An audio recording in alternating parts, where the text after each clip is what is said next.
In what appears to be a fence-mending tour of China, Prime Minister Hsien of Singapore has successfully wrapped up a recent official visit against the backdrop of a strained bilateral relationship over the South China Sea. What role does Singapore play in shaping the consensus of ASEAN, one of the most successful regional blocs in the world?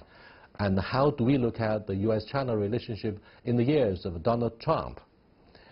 Today, I'm quite honored to be able to interview Mr. Kishore Mahbubani, Dean of the Practice of Public Policy, Lee Kuan Yew School of Public Policy at the National University of Singapore. That's our topic. This is Dialogue. I'm Yang Rui.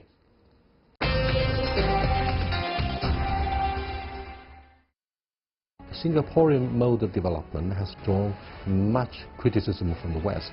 And also, they also realize that they themselves are imperfect. I mean, for example, the United States. And obviously, Singapore took side with the United States on this issue. I need to correct some facts.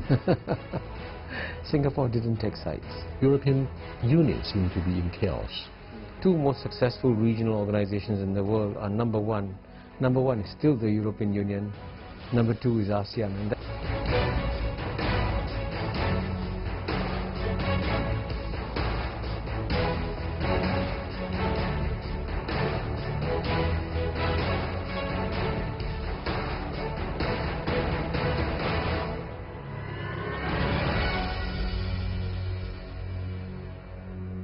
Welcome to Dialogue, Mr. Kishore Mahbubani.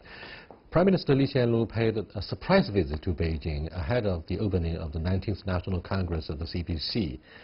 That was indeed a big surprise for the rest of the world who followed the process of our bilateral relationship very closely because of apparent reasons over the South China Sea. What do you make of the outcome of this historic visit? Well, I think Prime Minister Hsien had a very successful visit to Beijing. Somewhat unusually, he met four of the top leaders in China: President Xi Jinping, Premier Li Keqiang, Mr. Zhang Dejian, and Mr. Wang Qishan also. So I think it sort of reflects the fundamental stability in the relationship between China and Singapore, and also the converging interests that have arisen as a result of the Belt and Road initiative that China has launched, because Singapore can clearly play a very critical role in helping China with this Belt and Road initiative. Let's go back to the 1960s and take a closer look at what happened in Singapore. Ethnic unity or ethnic harmony in terms of the social progress has been very impressive. Dr. Mahathir also did a good job in ironing out the ethnic differences to strengthen the cohesiveness of the nation state. Now, what kind of lessons or experiences can we learn from Singapore in building consensus and moving forward together? Well, you're absolutely right. The one area in which Singapore is remarkable is the degree of inter-ethnic harmony that you have. I mean, Singapore is a multiracial society. 75% is Chinese, 15% is Malay Muslim, 6 to 8% is Indian, and 2 to 3% are others. Now, the British, when the British Empire withdrew, they left behind multiracial colonies in all corners of the world: Guyana in South America, Cyprus in Europe, Sri Lanka in South Asia, Singapore in Southeast Asia, Fiji in the Pacific. And what's interesting is that you look at these countries, all the other countries had some kind of inter-ethnic strife, except Singapore. So Singapore, in that sense, is unique, and that's a result of some very far-sighted policies on the part of the government, including some very strict laws in Singapore against hate speech. And we are different, because in the Western democracies you're allowed to have hate speech. You can say whatever you want. In Singapore we don't allow it because we believe that hate speech can lead to inter-ethnic conflict and so on and so forth. So the Singapore government comes down very hard when there's any instance of hate speech. So there are very strict rules and conditions that create this kind of inter-ethnic harmony. And if you have a chance, watch a video on YouTube of an interview with Singapore's Deputy Prime Minister Tharman Shanmugaratnam, of an interview he gave in St. Gallen. And in the interview he says the one reason why Singapore has been able to achieve this kind of social harmony is because the government has intervened a great deal. For example, in housing board estates in Singapore, we ensure that every housing block has got an interracial community. So if you cannot have an all-Chinese block, because you must have some Indian families, some Malay families in each of these blocks. And that makes people aware that we live in a multiracial society. And of course, what's unusual about Singapore also is that we have 4 official languages. English, Mandarin, Malay, and Tamil. Very few countries have 4 official languages. So we do this to give a sense so that each community feels a sense of ownership of the society. Draconian control of hate speech is one thing. A lack of freedom of speech is quite another, and therefore Singaporean mode of development has drawn much criticism from the West on the issue of freedom of speech and freedom of the media. Do you think there's a structural contradiction between your governance and the so-called universal values from the West? Well, I think you're right. Singapore has received a lot of criticism from the West. And you're no exception. But have you noticed that the criticism is going down and down and down? Why? Because I think the West recognizes that Singapore is changing, that in some ways Singapore is becoming a more open society. And also, they also realize that they themselves are imperfect. I mean, for example, the United States used to criticize Singapore very strongly for detaining people without trial, right? Very, very harshly, you know. And if you read the State Department annual reports, they say, how can you do that? You must always give someone a free trial. And they would, of course, criticize any form of torture. But guess what? After 9/11, America set up Guantanamo. America had detention without trial, and America carried out torture. So, I mean, so America lost the moral standing. But they still keep talking about human rights. Yeah, I think they keep talking, but I think the conviction with which they do it is much less. So I think we all realize that we now have to learn lessons from each other in some areas. And certainly there's far more free speech in America than there is in Singapore. That's a fact. But I think the Americans also recognize now that maybe Singapore has done something right for itself too. ASEAN countries are very cautious in cooperating with the United States in their combat against terrorism.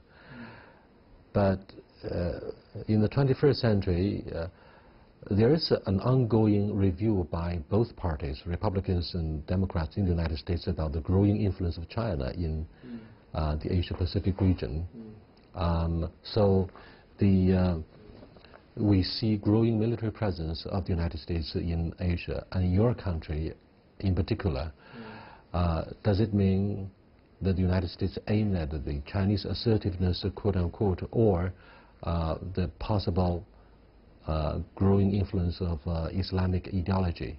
Islamic ideology is being radicalized throughout most of the world through the internet. So which is a more menacing threat to people and governments of this region, China or the perceived threat from some of the Muslim sectors? I don't think China is perceived as a threat in Southeast Asia. I think China is seen as a great opportunity in Southeast Asia.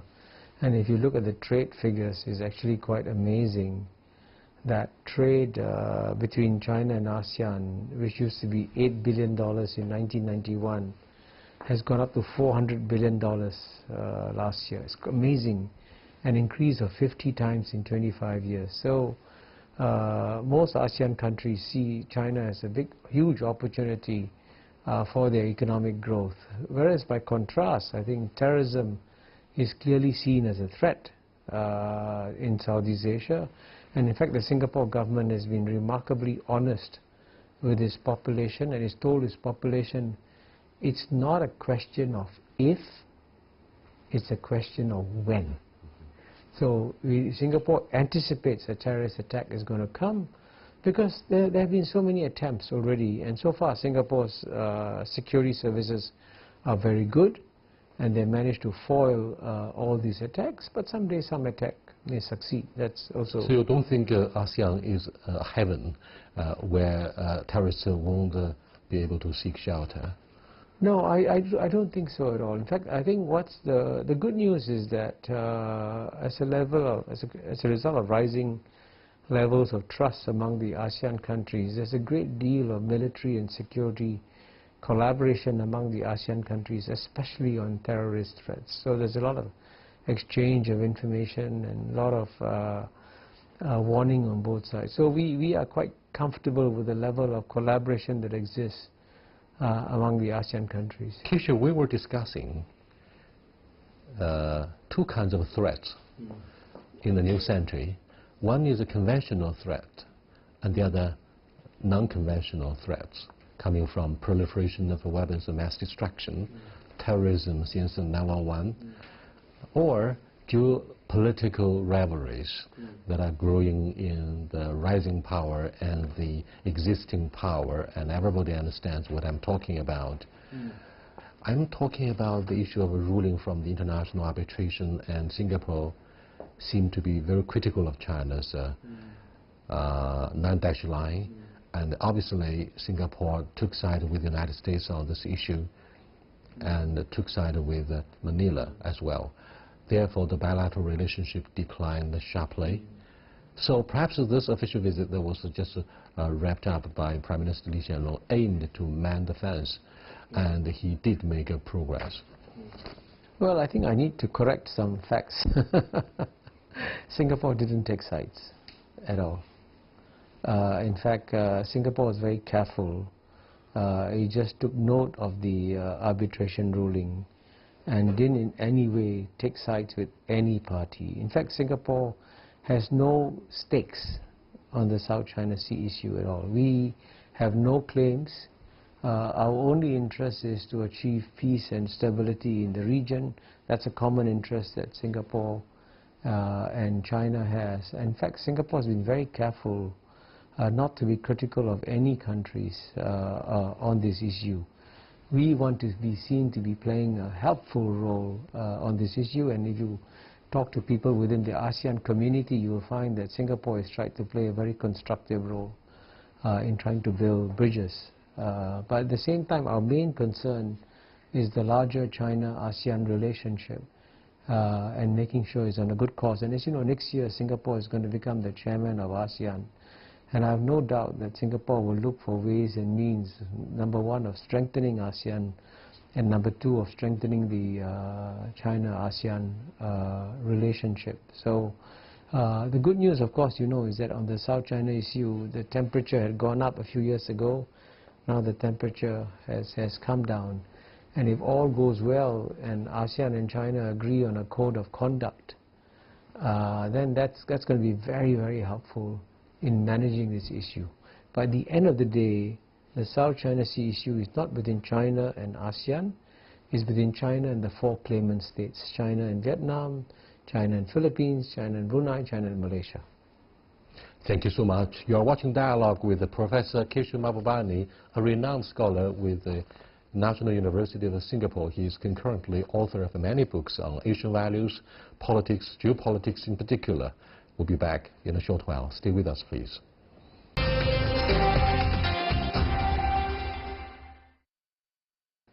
Welcome back, sir. Are you saying that ASEAN has achieved consensus regarding the future of the South China Sea? At the same time, we are clearly aware Americans, Japanese and Australians join hand in patrolling the waters in the South China Sea, and China's been pretty watchful.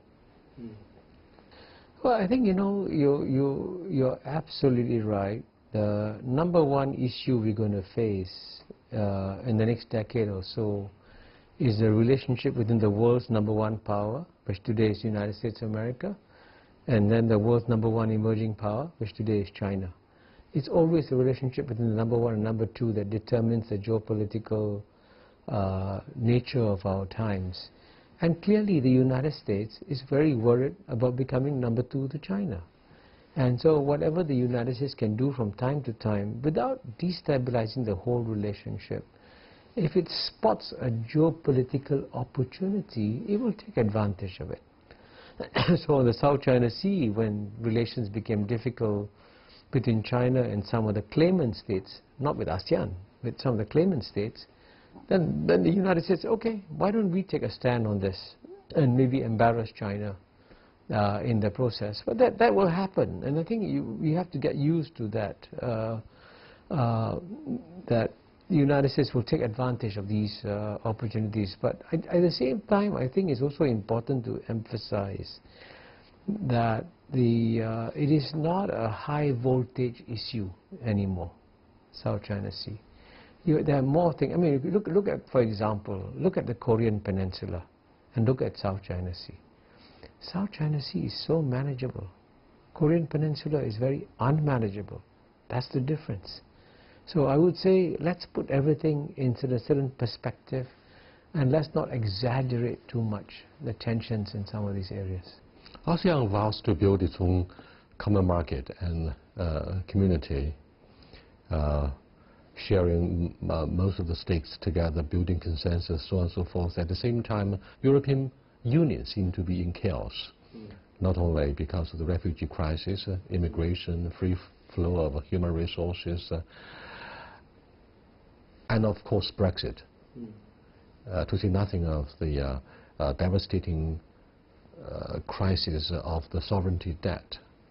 In sharp contrast, not a single war has ever been staged in our living memory since perhaps the border clash between Hanoi and Beijing in 1979. What do you think of the way Asian countries have been able to build consensus and to avoid having serious geopolitical clashes? Well, I mean, you're right. I mean, the two most successful regional organizations in the world are number one is still the European Union, number two is ASEAN, and that's why I wrote my book called The ASEAN Miracle, to point out that ASEAN is in many ways as successful as the European Union.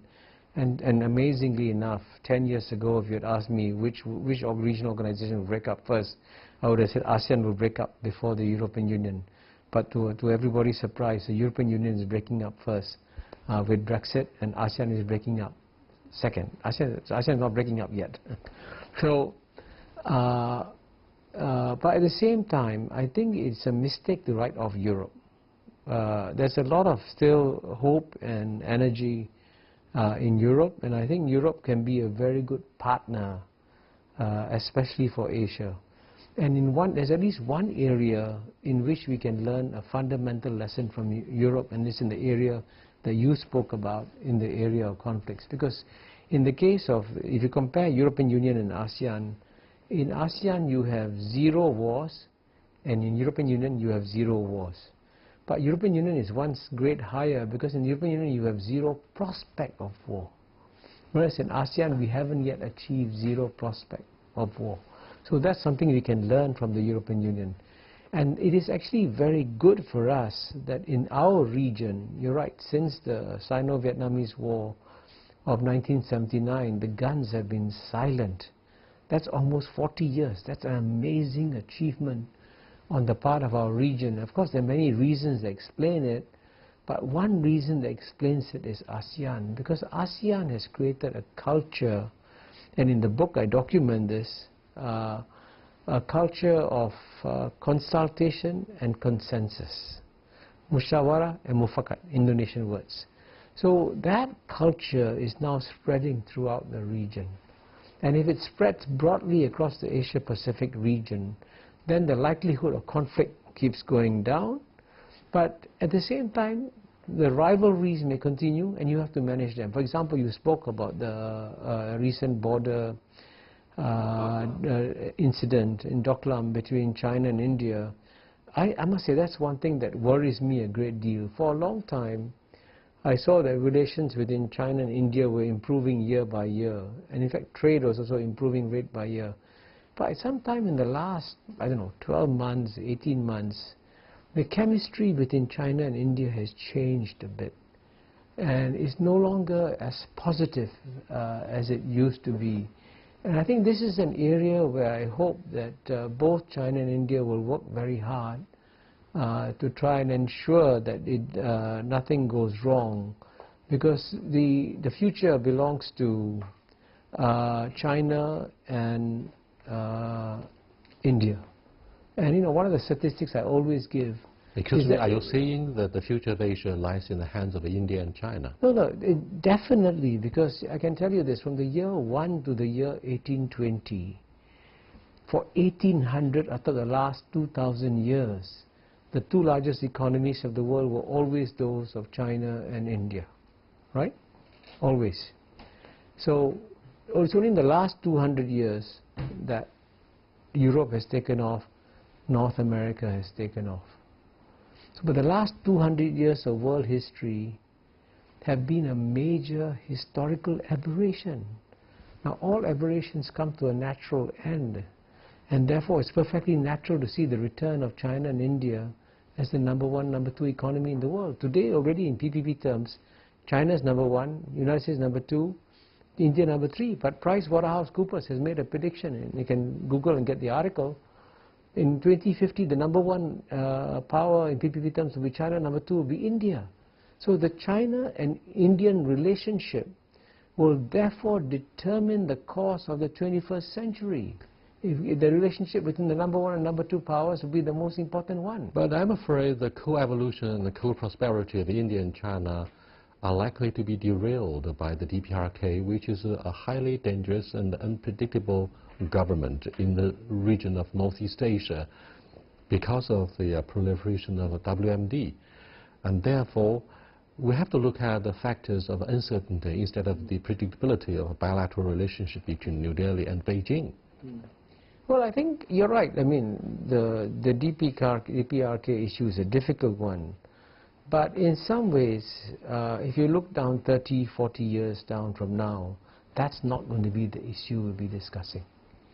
But it will be actually the future relationship of China and India is the one that we'll be discussing 30 to 40 years from now. So that's the reason I emphasize this, is that now is the time to lay the foundations for a positive relationship between China and India, because if you lay the positive foundations now, you can have a very peaceful Asian century. And I think both sides have to make a better effort to understand each other. And that's why, by the way, that's why the Lee Kuan Yew School of Public Policy, where I'm dean, organizes every year a Track 2 dialogue where we bring together Chinese and Indian officials to talk to each other, because we try to make an effort to get both sides to think very hard how to solve some of the outstanding problems while focusing always on the positive future that lies for China and India in the 21st century.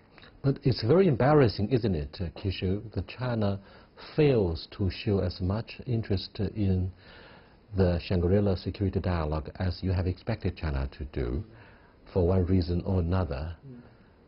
Why do you think China has been pretty shy and reluctant? Well, I think one of the reasons why China may be shy and reluctant about participating in the Shangri-La dialogue is that it started off maybe initially as a rather Anglo-Saxon dialogue. So you had the Americans, the Brits, the Australians and New Zealanders and so on and so forth. But as you know, Singapore is changing it and making it more open and inclusive. And Singapore would welcome a much stronger Chinese participation in the Shangri-La dialogue. And I think it's also good for China to use the Shangri-La dialogue as an opportunity to send a clear message that China's policy of peaceful development continues. And that's still the dominant theme of the day. And you should feel very comfortable with the title Shangri-La dialogue, for Shangri-La was in China. So Shangri-La is a place in China, and as you know, the Shangri-La Hotel is owned by Mr. Robert Kwok, who lives in Hong Kong, and he does done a great job of helping China also. So China should see the Shangri-La dialogue as a major opportunity for it to project itself as being committed to its policy of peaceful development. Despite the the consensus that the Chinese have been able to build under the leadership of the new generation of the Chinese CPC, the image and the charisma of Mr. Xi Jinping might be a little bit controversial for Western observers who are skeptical about the one-party rule. What do you think of the future of China under the new leadership after the 19th National Congress of the CPC? You know, I was present in January this year in Davos when President Xi Jinping spoke in Davos, and when he spelled out his vision of a world where we can all work together and live together in peace. And I must say that he put together a very appealing vision, and as I walked out and talked to people in Davos, they were very positively impressed by his speech. I would say that President Xi Jinping is treated with great respect globally, because he seemed to be a somewhat thoughtful individual who's thinking very hard about the big issues that are coming China's ways. He's shown himself already to be a decisive leader, which is a good thing to have. But beyond being decisive, you also need a thoughtful leader who understands how much the world has changed. And certainly, in terms of global governance, which is what he spoke about in Switzerland, for example, in Geneva when he went there, it's very clear that we can no longer rely on the United States to provide leadership in that area, because the United States has become a very troubled country. And certainly President Donald Trump, as you could tell from his speech at the United Nations last week, doesn't believe in the United Nations. So, but China believes in the United Nations. So if China can demonstrate that it is willing to do more to strengthen the United Nations, that will boost China's standing in the world significantly. So China should look for ways and means of demonstrating that as it emerges as the #1 power in the world, it won't copy what the Americans did. And the Americans did many good things, okay? And in the 1940s and 50s, they built many good institutions. For example, the World Trade Organization is a gift to the world, it's a gift to China, a gift to Singapore, and that's an American gift. But look, going forward, we need to get Chinese gifts to the world, similar to the World Trade Organization that have been created. And so that's something that I strongly encourage China to think very hard about, because in our shrinking global village that we live in, we all have to learn to live and work together better. In close partnership. Thank you so much for being with us. Thank you. Thank you very much.